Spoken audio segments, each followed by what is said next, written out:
Most people will find that when they've created an ink painting that some little splatters have happened where you don't necessarily want them to be. If it's a really big splatter, you're just going to have to incorporate that into your design. But if it's a small one, like this little dot right here, there is something that you can do to get rid of it, and it's called the clone stamp tool. It looks like a kind of like a rubber stamp on the side. I am going to zoom in just a little bit so we can get a closer look at that.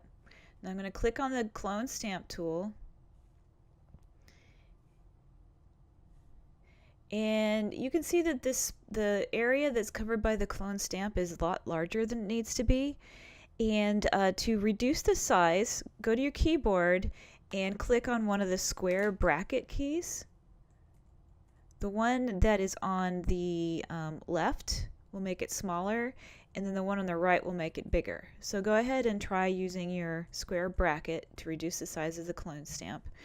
And then to cover up the spot, what you do is holding down your Option key or your Alt key, you click on an area that is the same color that you want that little flaw to be, and then that will save that area, and then you just click on the part that you want to cover up and it's gone. It's almost like magic.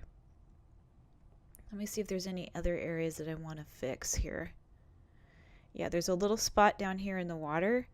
So again, I'm going to use Command plus to zoom in a little bit more,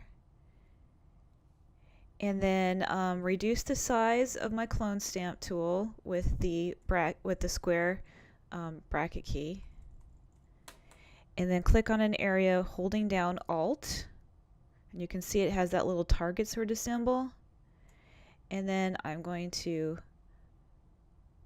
just kind of smooth over that area. See, pretty simple.